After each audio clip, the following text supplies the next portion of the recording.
You've probably heard the word autophagy somewhere before, maybe from a health video, an article, or from someone practicing intermittent fasting. But what is it really? And more importantly, if you're fasting, how long do you actually need to fast before autophagy kicks in? 16 hours, 24 hours, 48 hours. Today we're going to find out. Before we start, a quick note. This is educational content, not medical advice. If you have health conditions, please consult a professional before trying extended fasting. All right, let's begin with the most basic question. What exactly is autophagy? The word comes from Greek. Auto means self. Phagy means eating. Put them together. Self-eating. Sounds scary, right? But don't worry. This is actually one of the smartest things your body can do. Think of it this way. Your body is like a house you live in every day.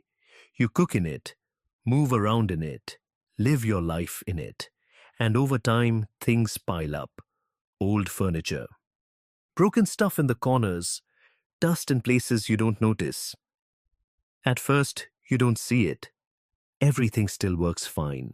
But week after week, month after month, the house gets heavier, more cluttered, less efficient. Now imagine your house has a built-in cleaning crew, an automatic system that kicks in when conditions are right. A system that knows exactly what to keep, what to throw out, and what to recycle. That's exactly what autophagy is. The ultimate cellular spring cleaning. Inside your cells over time, waste accumulates. Damaged proteins lying around. Tiny parts inside your cells called organelles getting old and worn out. Mitochondria, your cellular power plants becoming less efficient. Sometimes even viruses or bacteria hiding inside. When autophagy activates your cells, recognize these things. They wrap up the damaged parts, break them down, and recycle them into new building materials. Your cells aren't eating healthy parts. They're cleaning up what's broken to build something new. It's like having a sophisticated recycling system.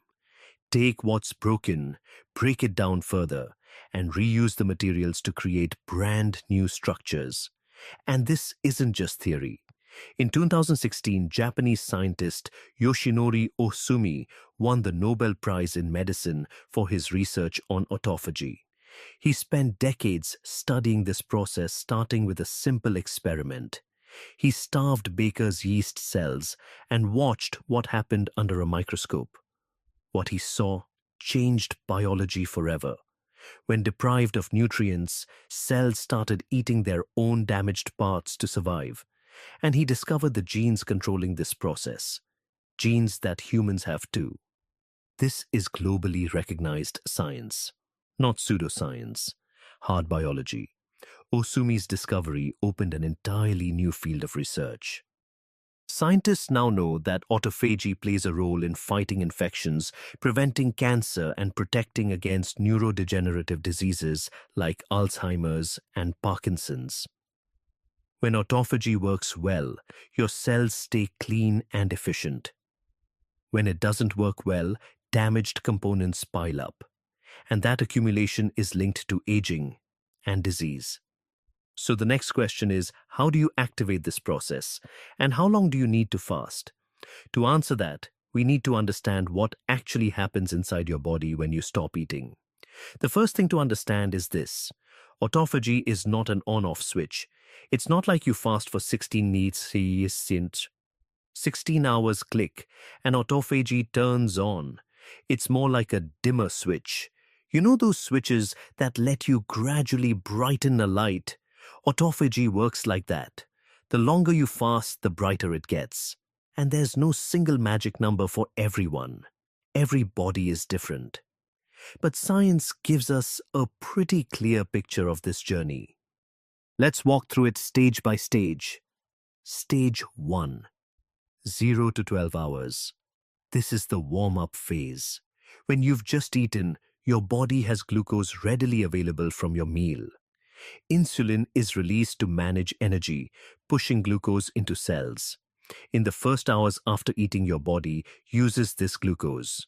As it runs low, your liver starts releasing stored glycogen. Glycogen is glucose stored in your liver and muscles. About 100 grams in the liver alone. That's roughly 400 calories of backup energy. Think of it like a reserve fuel tank. Main tank runs low. The body switches to reserves. During this stage, autophagy isn't really active yet. The cleaning crew is still sleeping. Your body doesn't feel the need to activate deep cleaning mode. Why would it? There's still plenty of fuel coming in. You might feel a little hungry, but everything still runs normally. Business as usual.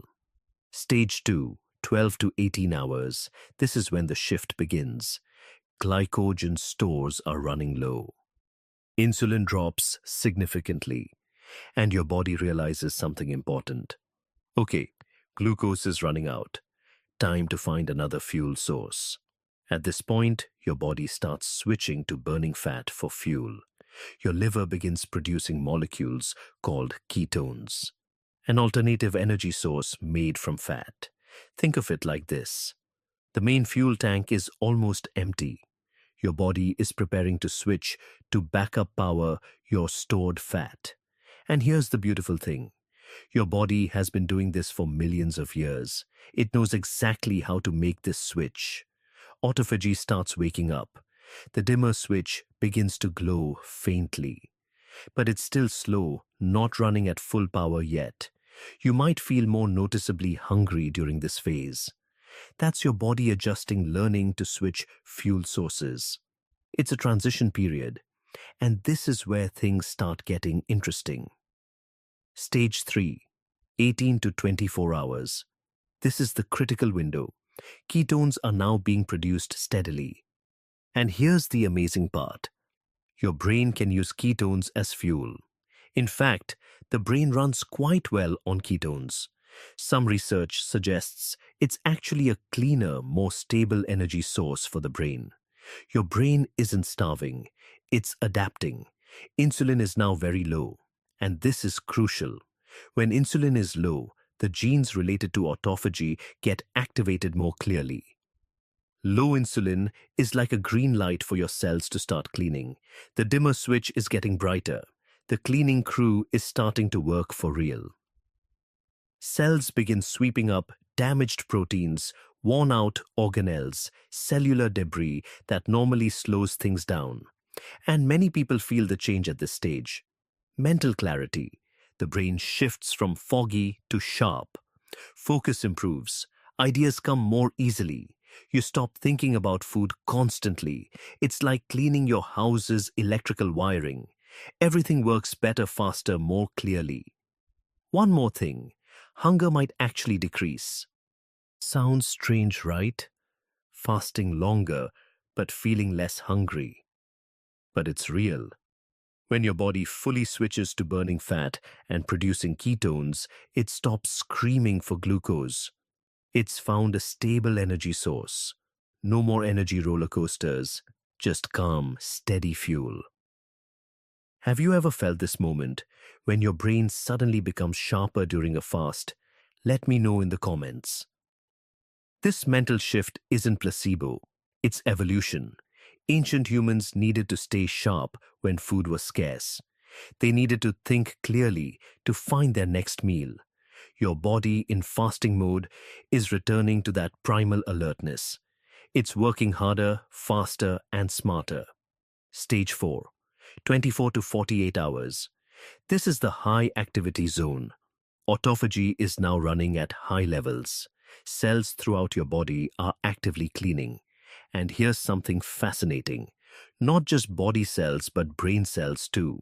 For a long time, scientists believed the brain was protected from fasting-induced autophagy. They thought it was a metabolically privileged site that escaped these effects.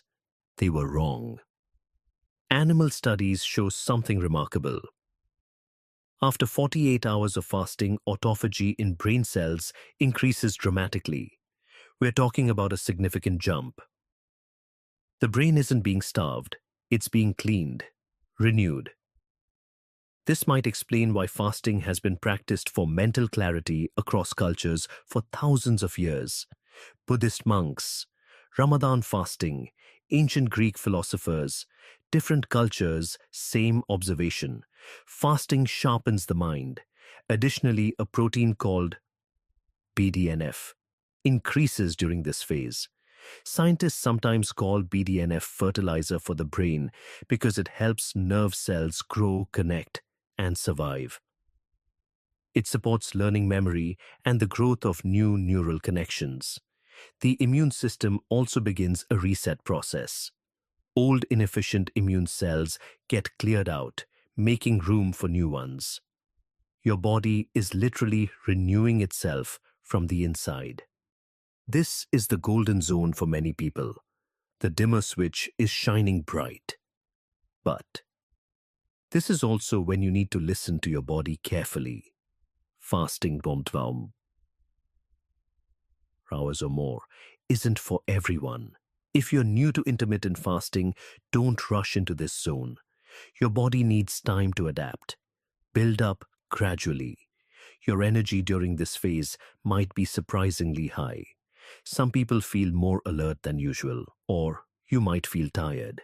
Everyone reacts differently. The key is listening to your body, not following a rigid number someone else gave you. Stage 5, 48 hours and beyond. This is advanced territory. Autophagy continues at high levels. Stem cells, the cells capable of regenerating tissue, start getting activated. The immune system may undergo deeper regeneration. White blood cell production can increase. This is the zone of profound changes in the body. But I need to be direct. This is not a zone for beginners. If you don't have experience with extended fasting, don't attempt 48 hours or longer without proper preparation and knowledge. Your body needs electrolytes, minerals like sodium, potassium, magnesium. It needs proper hydration. It needs you to recognize warning signs. If you feel severe dizziness that won't pass, unusual rapid heartbeat, confusion, or genuinely unwell, not just hungry, but unwell, stop. That's your body telling you something important. Don't push through it. Don't be a hero. And one more critical point.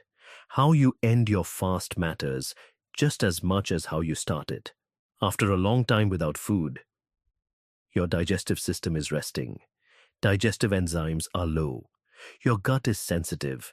Eating too fast, too much, can shock your body. This is called refeeding, and doing it wrong can undo much of the benefit. Start gently. Small portions, easily digestible foods.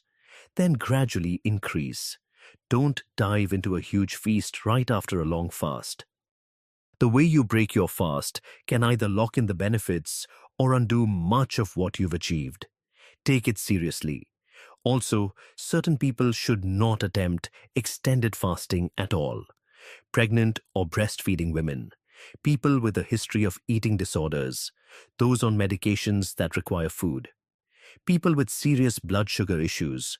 If any of these apply to you, please talk to a healthcare professional first. So to summarize the timeline, for most people, the 18 to 36-hour zone is where autophagy works effectively. But some people feel changes earlier, some later. And that brings us to an important question. Why is the timing different for each person? There are 5 main factors that affect your autophagy timing. First, your metabolic rate. Some people have a Ferrari engine. They burn fuel fast. Glycogen depletes early, maybe after just 12 to 14 hours. Others have an economy engine, slow and steady. It might take 18 to 20 hours to deplete glycogen. Not fair, but that's how bodies work. Second, your usual diet. If you eat lots of carbohydrates every day, rice, bread, pasta, your body is used to running on glucose. It's become a sugar burner. Switching to fat burning takes longer, it's harder. But if you already eat low carb, your body switches quickly. Like changing a TV channel, easy and fast. Third, your activity level. People who exercise regularly have bigger glycogen fuel tanks.